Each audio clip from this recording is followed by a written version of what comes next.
todos. Deus abençoe. Deus abençoe você que está na tua casa. Muito obrigado pela presença que vocês vieram aqui. Deram prioridade para Deus, graças a Ele, né? E hoje a gente vai falar sobre o tempo de Deus, o tempo de Jesus e o tempo do Espírito Santo. E para que a gente comece o nosso culto de adoração, eu vou pedir para que os irmãos, aqueles que puderem, para a gente se ajoelhar.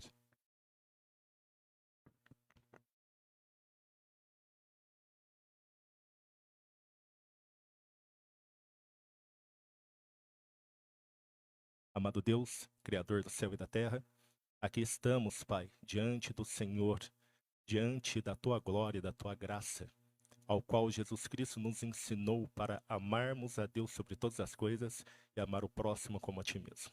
Nos esforçamos a cada dia, Pai, para que a gente possa fazer a obra que venha sendo declarada há muito tempo. A guerra contra o pecado e o início da salvação eterna, para que o mundo que foi objetivado para Deus, aquele qual Adão e Eva pecou e Jesus Cristo restaurou, a gente possa seguir eternamente por ele. Te agradecemos por tudo, Pai, e principalmente porque se inicia uma nova semana, e iniciando uma nova semana também inicia novas esperanças, novos objetivos, e ao qual a gente se coloca de joelho para pedir, Pai, que essa esperança que renasce agora seja para aqueles que estão doentes, os acamados, seja para nossa irmã Esmeralda, que sofre com uma ferida na perna que só o Senhor consegue tirar. Também para todos aqueles que estão agora com essa tristeza no coração, estão em dúvidas, ou que têm algum problema financeiro, espiritual ou de qualquer outra forma. Te agradeço de todo o coração. A mim, eu te peço para que o Espírito Santo possa interceder pelo Senhor, diante do Senhor por mim, para que seja apresentado o que é necessário para hoje. Mais um dia onde o coração vai ficar aberto, a mente vai ficar preparada e sã para que se ouça a sabedoria de Deus, o Todo-Poderoso. É por Jesus Cristo, ao qual amamos e te agradecemos por essa noite. Amém.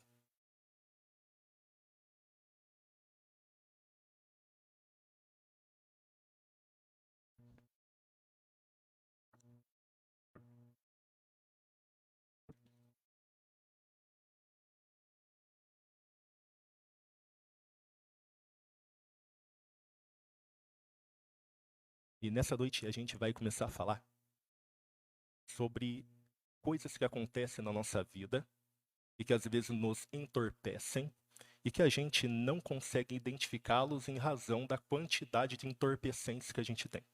Assim como um bêbado. E praticamente ele não sabe as idiotices e tudo mais que ele faz, porque quem sofre é mais a família do que ele em si, né? E antes da gente que comece a falar sobre isso, era interessante a gente sempre pensar assim. Na nossa vida, e principalmente na nossa vida cristã, a gente tem a Bíblia que a gente carrega ali embaixo do braço, ela está na cabeceira da cama, e a pergunta é, ela está sendo lida? Na escola sabatina vem quase todos os sábados insistir.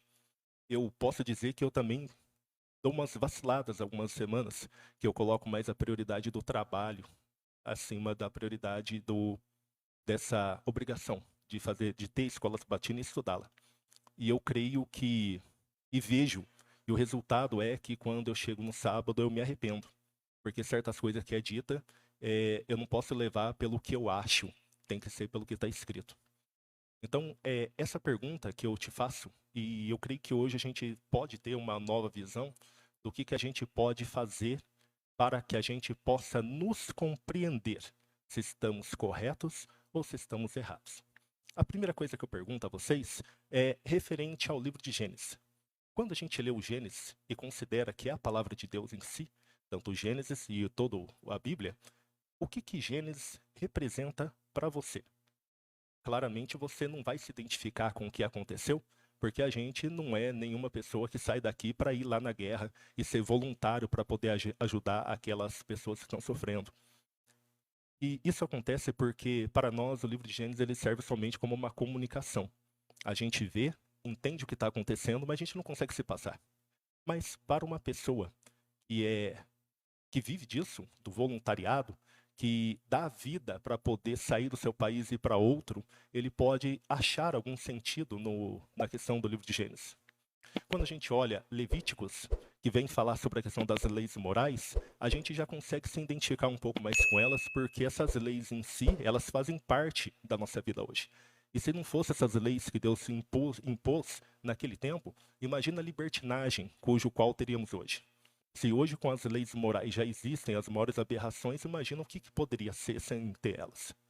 Quando a gente pega o livro de Jonas, muitas pessoas não conseguem compreender esse fato de Jonas estar dentro da boca da baleia e passar todo aquele tempo e depois pregar em Nínive a palavra de Deus.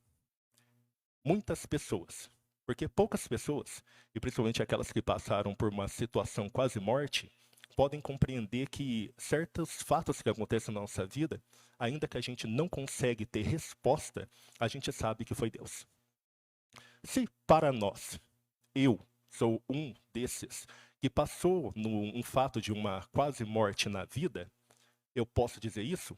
Eu posso falar para aqueles que também não compreendem isso, que Jonas também fugiu de Deus quando Deus pediu para que ele fizesse as obras que deveriam ser feitas. E nessa hora a gente consegue compreender, porque nós todos em si fugimos da palavra de Deus quando vem de repente na nossa vida e fala, vá fazer, porque é necessário.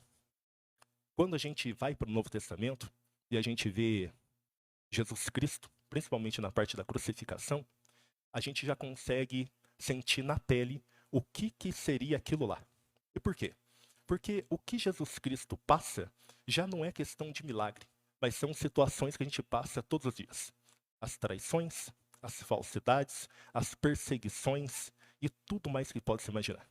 E eu creio, assim como eu também fiz, quando saiu aquele filme A Paixão de Cristo, do Mel Gibson, eu chorei. E tinha pessoas do meu lado que chegaram a chorar tanto, mas tanto, que eu acompanhando a vida daquela pessoa, eu fiquei cismado. Porque naquele filme, vendo a situação de como seria o que Jesus passou, essa pessoa, ela chorou mais do que a morte do próprio marido. Seria interessante a gente analisar por que eu consegui sofrer tanto com essa questão do que se passou com Jesus. E a gente consegue compreender que quando a gente lê o Antigo Testamento, parece que ele passa despercebido para a gente. Serve só como um conhecimento. A um certo momento a gente se entra na história, faz parte, outras vezes não. E no Novo Testamento a gente faz muita parte porque é o que nós passamos hoje. E para que a gente possa também compreender, eu queria colocar 3 exemplos, cujo qual eu marquei, para que a gente pudesse ir vê-lo. Eu vou pedir para que vocês não abram a Bíblia, porque a gente não pode perder tempo. Mas eu marquei aqui, por exemplo, a passagem lá de João 5, que tem a questão daquele paralítico que estava ali no tanque de Betesda, que na verdade é só tanque em hebraico. Se a gente começar a ler, e só ler, a gente vai identificar que Jesus chega, então, na porta das ovelhas, né? E ao seguinte se encontra ali o tanque de Betesda, cujo tinha muitos paralíticos. E ali Jesus viu um, cujo qual estava há 38 anos, deitado, esperando ansiosamente que aquele tanque, a água se mexesse. A tradição era que, de vez em quando, ou de vez em tempos, o anjo descia, chacoalhava a água, e então alguém corria, algum paralítico, algum doente corria para poder entrar na água e ser salvo. Quando Jesus chega, ele pergunta para o paralítico: o que você está fazendo aqui? Eu estou esperando a água agitar. Mas quando ela agita, eu não consigo chegar e não tem ninguém que possa me levar para que eu seja salvo. Eu gostaria que depois vocês pegassem a Bíblia e marcassem isso para tentar mostrar para a gente o que as palavras vêm a nos dizer. Porque em si, a gente acredita que o paralítico estava esperando Jesus. E não. O que as palavras da Bíblia apresentam é que é uma descrição do fato que ocorreu. Assim como um jornal que apresenta o que ocorreu, mas não fala de que lado está certo e de que lado está errado. Então, ler e refletir vai mostrar exatamente que aquele homem não estava esperando Jesus. Estava há 38 anos com fé que a água ia mexer e ele ia ser salvo pelo tanque. Então que quando Jesus diz a ele, levante, pega a tua maca e saia, os judeus brigaram com ele, né? Discutiram falando assim, de sábado, você carregando maca? E ele não fala nem quem é Jesus, ele fala assim, um homem pegou, falou, levanta, anda com a tua maca. Agora, quem é esse homem? Ele falou, não sei, só sei que ele falou para me levantar e eu estou indo embora. Seria interessante a gente refletir por isso? Ou a gente não imaginar que a Bíblia, todo lugar que Jesus vai, todos sabem que ele é o Salvador, todos sabem que ele está ali, porque este não foi como aquela mulher que enfiou-se no meio das pessoas e tocaram no manto de Jesus. Ou aquele outro que subiu na árvore para falar, oh, olha eu aqui, ou aquele cego, que era cego, não viu Jesus, mas sabia que Jesus estava passando e gritava para Jesus. Olha só, uma outra marcação. Mateus capítulo 8, ele vai falar sobre a questão do mar que estava se agitando. Os apóstolos já sabiam tudo que Jesus havia feito. E naquele momento, Jesus estava dormindo. Os apóstolos em si sabiam que estava tudo fora do controle. Mas, em si, quando o mar começou a se agitar, eles não ficaram preocupados com o mar, mas se indignaram porque Jesus não fez nada. Então a história quer nos mostrar que não é que Jesus salvou eles, é que a gente não deve se indignar contra Deus. Lembra daquela mão ressequida? O homem da mão ressequida? Eu marquei também. Deixa eu só ver onde que ele está. E você também depois pode marcar. Ele está em Mateus 12. Em Mateus 12, é exatamente a mesma coisa do primeiro exemplo. Jesus entra no templo no sábado. E quando chega lá, ele observando, os judeus também observaram que lá dentro também tinha deficiente. E principalmente aquele homem que estava com a mão ressequida. O homem da mão ressequida, ele não era cego. Ele não era paralítico. Ele tinha uma mão ressequida. E ele viu Jesus entrar. E ele poderia falar para Jesus, me salva. Mas ele não fez isso. Não fez isso porque naquele dia era sábado. E ele sabia que no dia de sábado ele não tinha nem a salvação. Porque a lei falava que no sábado não deveria se fazer nada. Ele se conscientizou da lei. E ele não pôs a chamar Jesus. E é por isso que Jesus vem apresentando, então, a parábola da ovelha que se perde, cujo qual a ovelha que se perde no sábado, ela deve ficar perdida? Não. A história mostra exatamente que, naquele momento, mesmo o homem da mão ressequida, ele tinha a oportunidade de ser salvo. Mas naquele dia, ele estava totalmente absorvido que não iria ser salvo, mesmo Jesus estando ali. O que Jesus mostra é que sim. É que a hora que você imagina que na tua vida a situação já se rasgou no caso, e nada se conserta, Deus ainda vai fazer um milagre. Quando a gente vai ver agora a multiplicação dos pães, a gente tende a imaginar claramente que Jesus, ele vai ali trazer as necessidades das pessoas que estão com fome. Isso é claro. Mas antes disso, a gente vê uma grande crítica dos apóstolos. E eles dizem exatamente para Jesus: não seria certo a gente mandar essas pessoas embora para que elas em si, cada uma, comprem o seu alimento, para que elas saciem a sua vontade? Assim como nós, a gente tem essas pequenas necessidades, que às vezes a gente está com um problema pequeno e a gente acha que a gente precisa resolver isso. E às vezes não. Às vezes Jesus fala, como ele fala, assim como Deus fala, em todas as suas necessidades serão apresentadas para Deus. Em todas. E é por isso que quando a gente começa a fazer essa reflexão, assim como a gente viu lá, o fato de olharmos antigamente Deus falando diretamente com o homem, mas hoje a gente tenta falar com Deus e Deus não fala comigo. Agora tem Jesus, mas Jesus também não fala comigo, já subiu para o céu. E temos o Espírito Santo, e em si o Espírito Santo a gente consegue entender direito. Seria muito claro que a gente pudesse parar e compreender o porquê que estamos tão cegos.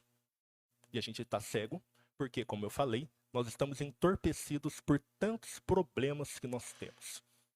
E quando a gente fala sobre a questão da comunicação, assim ao qual a gente leu, palavra por palavra, identificamos que essas passagens elas são diferentes do que a maioria das vezes a gente leu, e agora a gente vai começar a ler de forma diferente, seria interessante a gente ter qual é o conceito para a gente compreender as coisas. A primeira é a comunicação e uma boa comunicação. Quantas vezes a gente já viu nos púlpitos chegarem pastores, pessoas influentes, de um monte de coisa e falar o que eu falei várias vezes. Eu não precisei ser pastor, não me orgulho de ter comentado com isso, mas é uma coisa que me toca tanto o coração que eu acho que deveria tomar o coração das outras pessoas também. O outro conceito, juntamente de uma boa comunicação, seria interessante que quando a gente fosse falar de Deus, a gente deixasse os nossos sofrimentos de lado. Porque uma pessoa que sofre, assim como um entorpecente, é como se você estivesse falando com a parede. Uma pessoa que está impulsa de nervoso é a mesma coisa. Uma pessoa que está pensando repetidamente as coisas lá do passado, também. E é isso que a gente precisa entender quando as coisas são normais e quando elas não são normais. A primeira das coisas que a gente tem que entender é que os sofrimentos que nós temos, eles não precisam necessariamente ter aparecido ontem ou semana passada. A gente está falando que pode ser sofrimentos que a gente passou quando a gente era criança. Vamos dar alguns exemplos para a gente poder ter a noção do que nós estamos, onde a gente está querendo chegar. Vamos pegar quatro exemplos de sofrimento. O primeiro a gente vai falar sobre o abuso, depois a gente vai falar sobre um acidente, depois a gente vai falar da morte e por último a gente vai falar do abandono. Nesses 4 casos, a gente vai entender que a gente sofre tanto sendo vítima, como a gente também sendo aquela pessoa que testemunhou o que aconteceu. Então, o abuso, seja ele verbal até o mais alto grau X, cujo qual a gente sabe que sofremos de 2 formas. E, para que sirva um ditado que um dia eu ouvi, a fofoca, ou um fato que nunca foi contado, para quem nunca ouviu, depois de 20, 30 anos ainda é novidade. Então, um abuso que aconteceu com alguém, cujo qual ela vai falar somente aos 40, 50 anos, é novidade para qualquer pessoa que ouve. Então, o abuso, se você for vítima ou se você for testemunha do que aconteceu, você vai sofrer. O acidente, se você for vítima e se você for testemunha, você também vai sofrer. Sobre a morte, você só pode ser testemunha. E olha só como a gente sofre vendo alguém morrer. E quando a gente fala de abandono, é a mesma coisa. Ou você é vítima, ou você é testemunha. E de todos eles, para que a gente possa compreender desses 4 exemplos, a gente vai tirar um subproduto de um. E a gente vai levar em consideração o abuso. Vamos imaginar agora, de forma fictícia, e é nem bom a gente pensar que a gente sabe que é normal acontecer, mas seria interessante você pensar agora em uma criança. Uma criança que pode ser, melhor, uma criança. E o que eu falar, você vai ver agora ela como uma garota e um garoto, ok? E de forma muito rápida você vai ver que ela está sendo abusada. O abuso acabou. Se você agora observar essa criança como testemunha ao qual a gente está querendo chegar, você vai perceber que essa criança, mesmo passando por tudo isso, ela vai ter apenas os registros visuais do que ela viu, auditivos do que ela ouviu e os táteis do que ela tocou e como ela foi tocada, como ela apanhou. Durante um certo período, você vai perceber que no máximo essa criança ela vai chorar, porque em si ela não vai falar para ninguém. Ela vai ficar diferente. Conforme for passando o tempo, essa criança ela vai pegar esses pensamentos do que aconteceu e ela vai colocar em segunda prioridade, que é o quê? Aquela preocupação que nós temos, que a gente tenta esquecer e a gente deixa para lá, algum dia a gente resolve. Ao longo dessa vida dessa criança, conforme ela vai crescendo, algumas vezes por semana, por mês ou até anos, ou pode ficar um bom tempo sem aparecer, esses flashes do que aconteceu daquele abuso vai vir. E mesmo que ela esteja com 10 anos, ela ainda não vai compreender, porque a fase do processo psicossexual de qualquer pessoa que vai se chegar até o momento da puberdade, seria entre 12 e 13 anos. Agora, a gente vai imaginar que esse jovem ou essa jovem começa então o processo de puberdade entre 13 e 14 anos, ou até antes. A um certo momento, e seja ele por variadas formas de comunicação, através de novela, através de filme, através de um livro, conversando com alguém sobre um fato de abuso, ou uma relação interpessoal, cujo qual, se essa garota ou garoto não viver sobre castidade, já começa a namorar, até o X do processo do namoro chegar até o ato tal, ela vai, a um certo momento, ter o trágico momento de ser relembrado sobre aquele fato que aconteceu. Nesse momento, é um peso tão grande, porque haverá duas coisas para ela observar. A primeira é a compreensão de que aquilo realmente existiu e agora, nesse momento, eu compreendo. E o segundo é a soma de que isso que aconteceu, é realmente uma verdade. É diferente de quando você tem um pesadelo e você acorda suado e se depara com aquela situação. E agora? Você relembra o pesadelo, compreende como foi o pesadelo, mas você se alivia, porque a hora que você vê que a realidade era que você estava dormindo, e você então se alivia. Mas uma pessoa, como exemplo citado, que passou por um acidente, ela vai, muitas das vezes, sonhar com aquele acidente. E nesse caso, como não é bom, para ela é como se fosse um pesadelo. Ela acorda do pesadelo, suada, ela vai ver que ela estava sonhando, ela se relaxa, mas ao mesmo tempo que ela sabe que ela vai lembrar que realmente houve um pesadelo, aquele trauma vai novamente aparecer. Essa palavra trauma, ela é o resultado de todos os tipos de problemas que nós temos, de todos os tipos de abuso.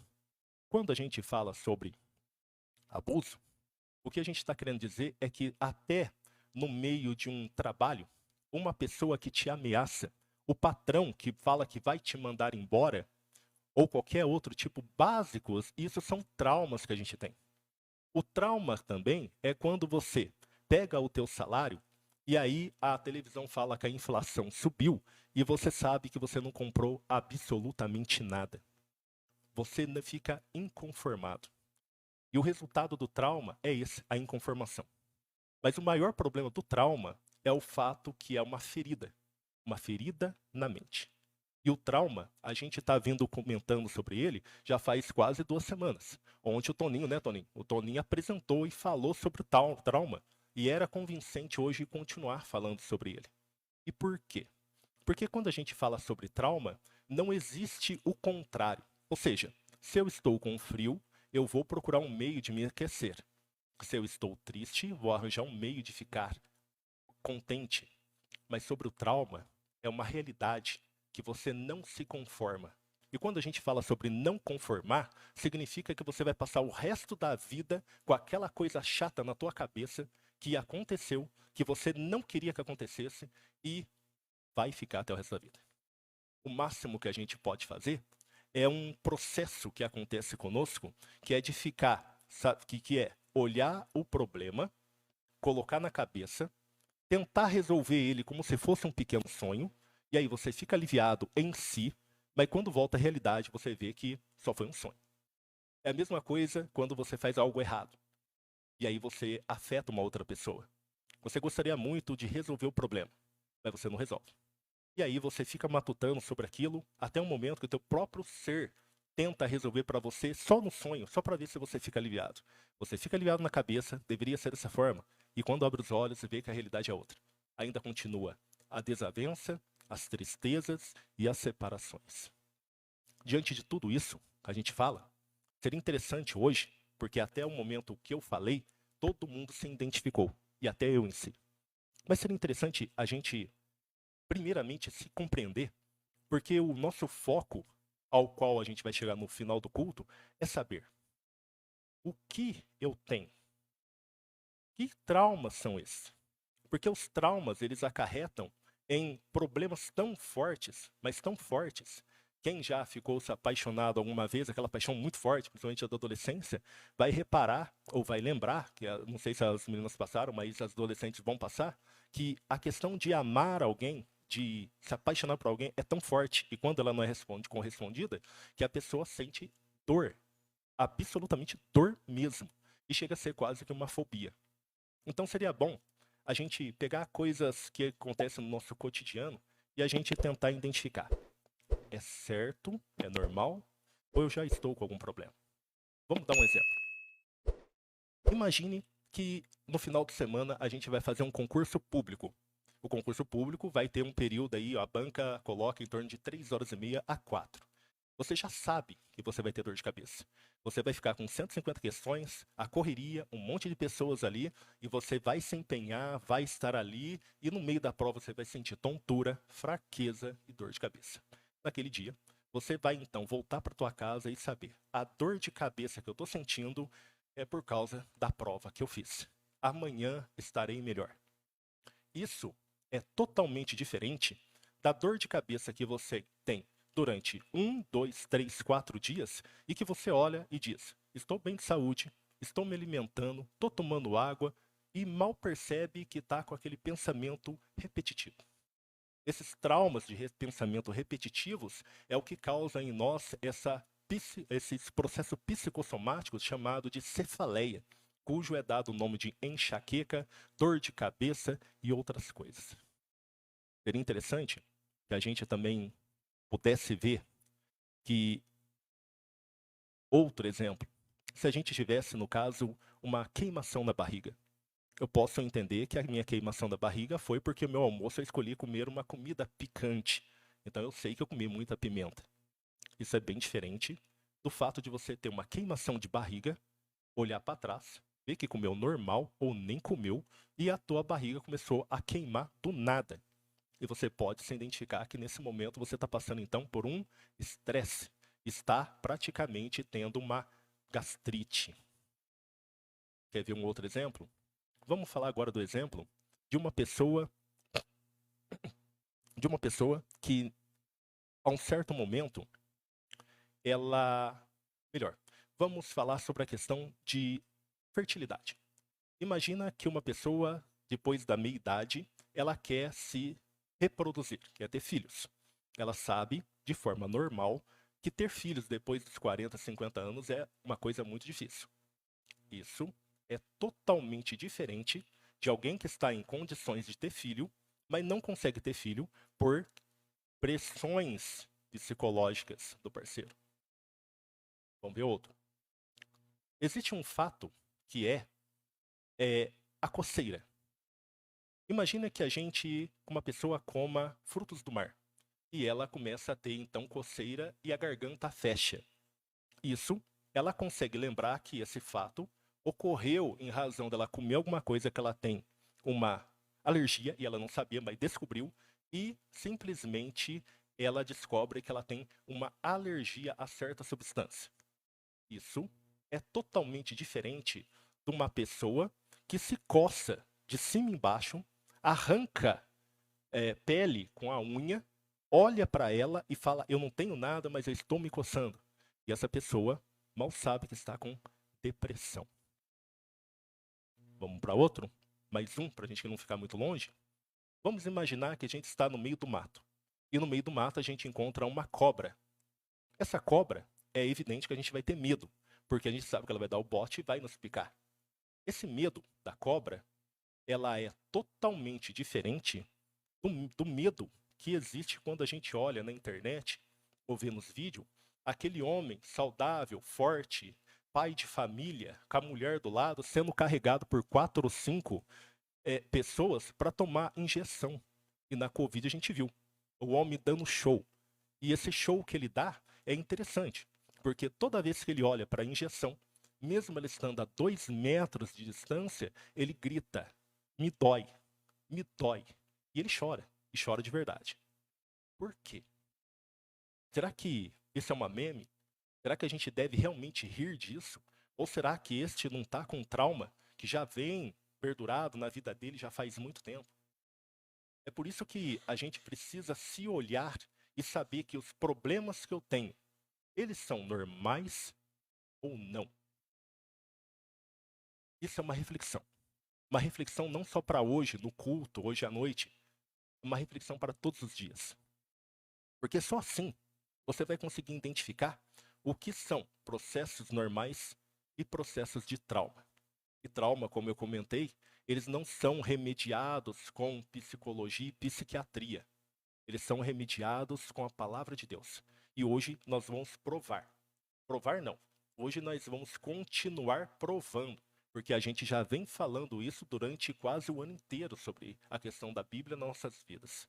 Se a gente deixar de lado agora, eu gostaria que vocês abrissem o livro de João, no capítulo 14. E antes da gente ler, a gente vai precisar dar continuidade no que a gente precisa entender. Porque a gente veio falando primeiramente a questão da Bíblia e a forma como ela se comunica.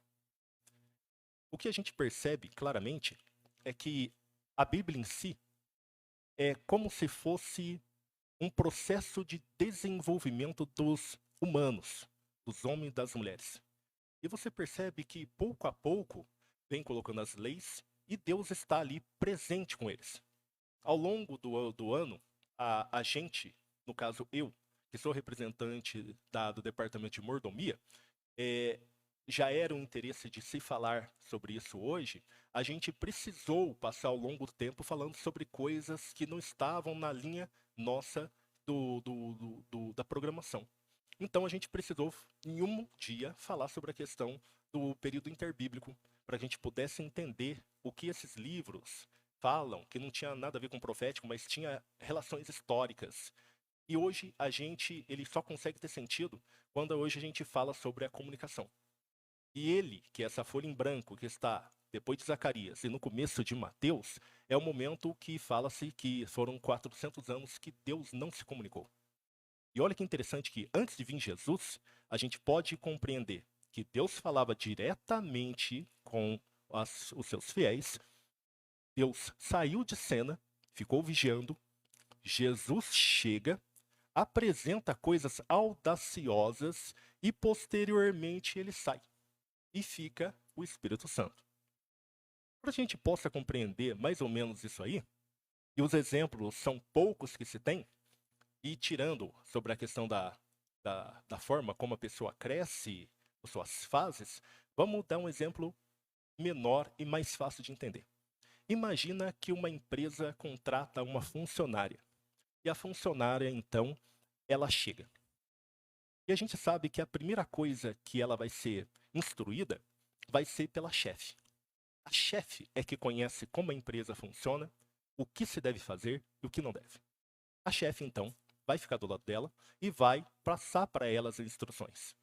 Assim como a gente percebe na empresa, é que depois de um certo momento, a chefe, ela sai. Ela não sai não porque ela quer. Ela sabe que se ela sair, aquela funcionária continuará tendo ainda suas dúvidas, seus erros. Mas ela sai porque é um instinto da gente de entender que essa pessoa agora precisa ficar sozinha para que se force o desenvolvimento dela. Após o desenvolvimento, assim como acontece conosco, que você pode relembrar isso na tua vida, você começa a perceber que você já não é mais aquela mesma pessoa. Você ficou diferente. Essa questão diferente não é que você ficou diferente de si mesmo, é que você ficou diferente daqueles que estavam lá. É o chamado perfil. Perfil daquela pessoa. Logo, agora a chefe volta e a chefe vai instruir agora coisas que são estratégias da empresa. Não é só mais pegar papel e fazer aquelas coisas, datilografar, aquelas coisas padronizadas. Agora você vai ter estratégias. Dependendo do posicionamento, você vai tomar frente dessa empresa e vai representá-la. Por que eu estou falando isso? Porque dos poucos exemplos que existem no mundo, o que a gente pode perceber ao longo da Bíblia é exatamente isso. É Deus vindo diretamente com as pessoas, ele sai, há os registros históricos que a gente já comentou, que faz realmente essa força crescer juntamente com o Antigo Testamento. Mas quando Jesus chega no Novo Testamento, você percebe que as coisas são totalmente fora do controle. São assim inimagináveis, são audaciosas. É como Jesus chegando depois de deixou a gente um certo tempo, ou nós, né, nós humanos um certo tempo. Quando Jesus chega, ele é como se fosse assim: bom, já que você está nessa empresa da vida, vou te passar novas regras. E o que a gente aprende meio por cima, no geral, de Jesus, é mais ou menos assim. Jesus chega e ele fala coisas que a gente não consegue compreender. A gente acha que é uma loucura. Mas olha as regras do chefe Jesus. O Salvador chegou, mas o pecado ainda continuará. E vocês irão viver no meio do pecado. Vocês serão escravos de malfeitores. E vocês vão trabalhar para eles como se fosse trabalhar para Deus. Um tapa na face precisa ser dado 2 vezes. Vira o rosto para dar o outro tapa. Vocês serão humilhados, serão perseguidos e serão até mortos. Passe tudo isso com alegria, porque morrer é lucro. E você se depara, alguém pode provar que estou falando mentira? Não, né? Porque é realmente isso que fala. Mas será que é o chefe que sabe como a vida funciona? Ou será que são os funcionários medrosos que não conseguem ver isso? Porque não precisa pensar muito. Imagina você sendo um funcionário de Jesus, olhando para tudo que acontece aí fora, você pode se perguntar: como eu vou viver no meio do pecado? O pecado já está aí. Mas o que ele ensinou? Quando estiver nas tentações do pecado, você dirá não. O pecado não vai te atirar, não vai te pegar. Olha que interessante. Você irá trabalhar para malfeitores. Trabalhe para eles como se fosse trabalhar para Deus. Se pergunte: como seria você trabalhar para malfeitores, trabalhando, fazendo as coisas como se fosse para Deus? E o que é para trabalhar para Deus? Trabalhar de forma correta, justa e perfeita. Você acha que dá certo? Nunca. Nunca. Nunca um malfeitor, as suas falsidades e tudo que acontece, você trabalhando para Deus, nunca você será atingido. Como seria você fazendo tudo isso, justo, correto e perfeito? Como seria a reação de alguém que um dia desse um tapa na tua face e posteriormente descobriria que você estivesse correto? Como seria a reação da pessoa se você levasse um tapa desse lado e fizesse exatamente assim? Como seria para essa pessoa? Como seria para viver nesse mundo, passando tudo que está, passando humilhações, passando desespero, e você saber que você não é culpado? Eu não estou fazendo nada de errado. Que alegria que é essa que você consegue ter diante de um mundo onde tudo vai de mal a pior e te acusam e te perseguem e tentam te matar, e você fala exatamente assim: fiz nada, não tenho o que me acusar. Eu não consigo pensar em vingança. Eu não consigo pensar em outra coisa, porque na minha cabeça o que se permanece é correto, justo e perfeito. Dá para trabalhar para Deus? Agora sim. Quando você tem essa audácia, e não é difícil, de você falar, vai ser a partir de hoje correto, justo, perfeito. Você vai ver que nada vai te pegar.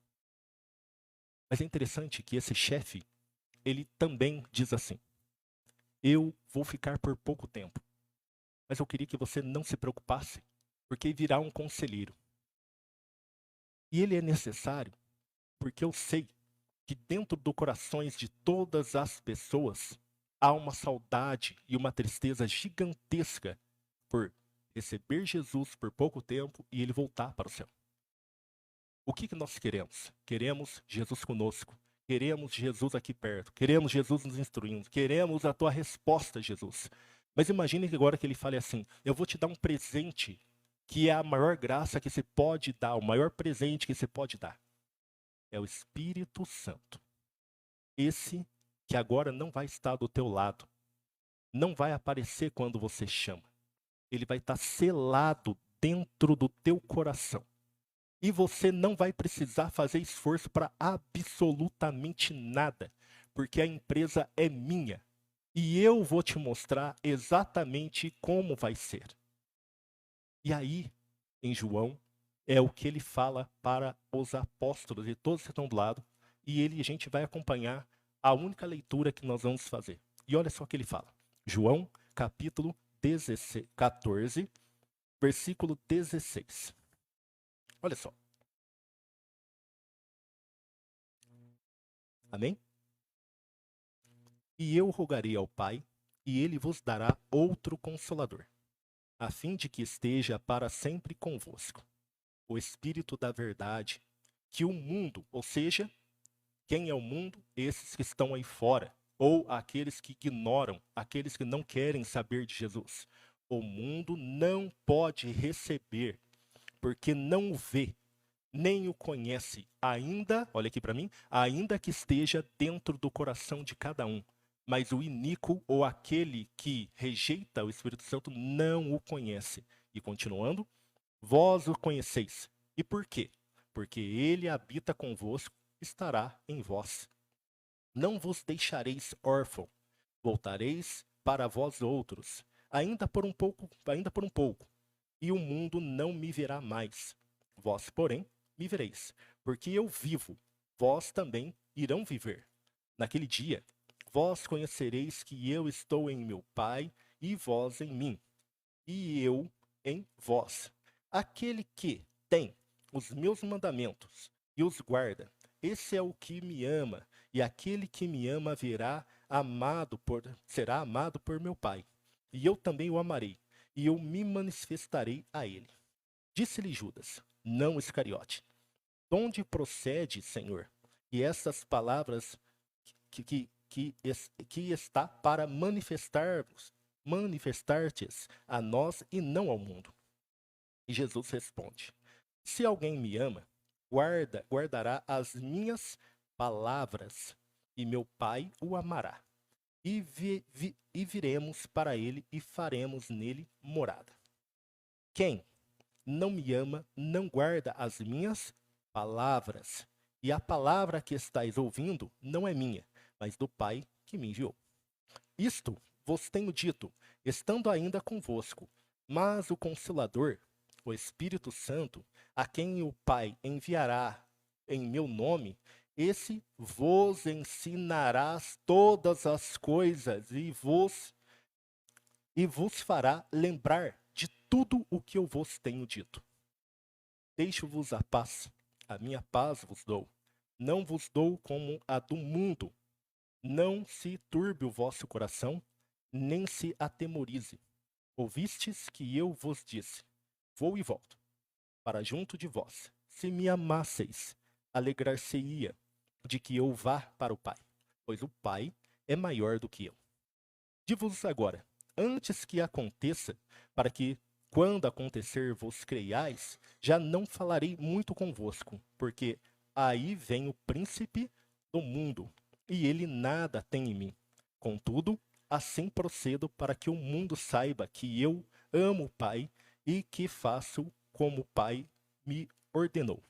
Levantai-vos e vamos daqui. E aqui ele vem apresentar a paz que o mundo não dá. A paz que não é essa paz que a gente procura de bens materiais, progressos, não é essa paz. É a paz que só o Espírito Santo dá. Mas a pergunta, se ele fala que o Espírito Santo fica dentro de mim, como é que eu posso perceber as regras do Espírito Santo? Então agora a gente vai para o capítulo 16. E agora é bem rápido. Do capítulo 1 ao 11. E ele diz assim: Tenho-vos dito essas coisas para que não vos escandalizeis. Eles vos expulsarão das sinagogas, mas vem a hora em que todo o que vos matar julgará com isso tributar culto a Deus. Isto farão porque não conhecem o Pai, nem a mim.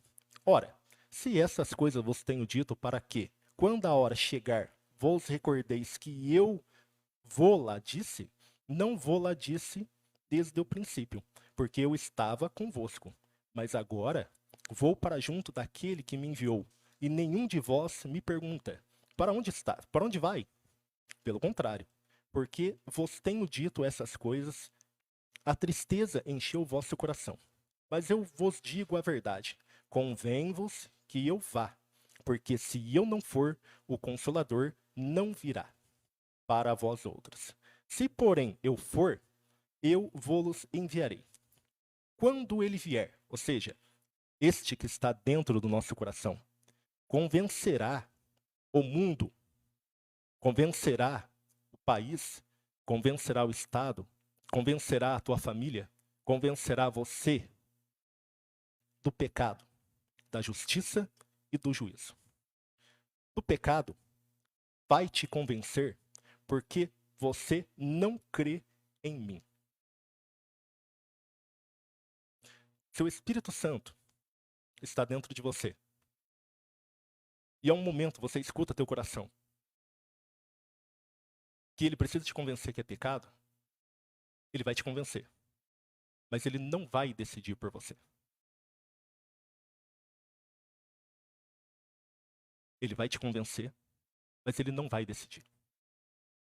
E se ele precisa te convencer, antes de você decidir, já significa que você está em pecado. Porque se você escuta teu coração falar que isso que você está fazendo é pecado, você pode olhar para o irmão do teu lado e ver que o Espírito Santo não precisa falar para ele. Porque antes do pecado chegar para este, o Espírito Santo não precisou tocar o coração dele. Ele já disse não. O pecado não convence aquele que faz coisas justas, corretas e verdadeiras.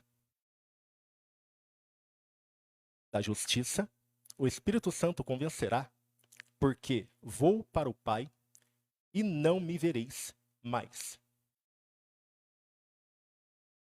Sobre a justiça, o Espírito Santo apresenta a gente que ele não pode ser ignorado.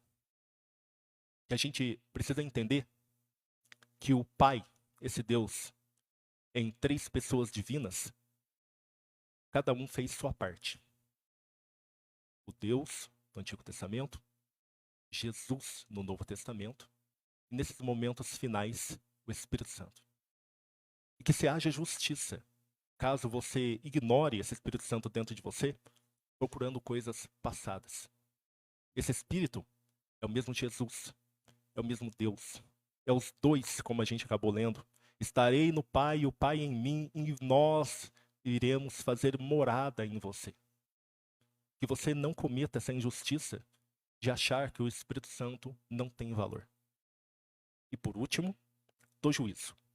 Porque o príncipe deste mundo já está julgado. E todos os traumas, todos os males, todas as injustiças, tudo isso que você tem no coração, tudo isso que te entorpece, tudo isso que seja de bom entendimento, que já está julgado. Amém? Para finalizar o culto, a gente vai fazer uma oração. Amado Pai, grandioso és as tuas palavras. Obrigado pela oportunidade que tu me destes para que pudesse ser passado mais um pouco de sabedoria. Que o Senhor os abençoe a todos esses irmãos, ao qual estão dentro do meu coração, ao qual lutamos juntos em união para que a gente possa fazer as suas obras diante do mundo. Estamos em preparação, Pai. E o Senhor nos faça obras das tuas mãos. e por Jesus Cristo, nosso comandante, nosso chefe, que mostre-nos dia após dia o que deve ser feito. O Espírito Santo nos acompanha, esse é o qual hoje temos graças para poder elevar e tirar dele o mais bom proveito. E que os ouvidos do coração, os ouvidos da consciência, os ouvidos da cabeça, todos esses ouvidos possam ouvir o que ele nos instrui. Não é não. Sim é sim. Levante e vá. Não faça. Siga. Ore. Lembre de Deus. A tudo isso que o Espírito Santo nos instruir, que a gente esteja com o coração sensível para que a gente possa fazer isso.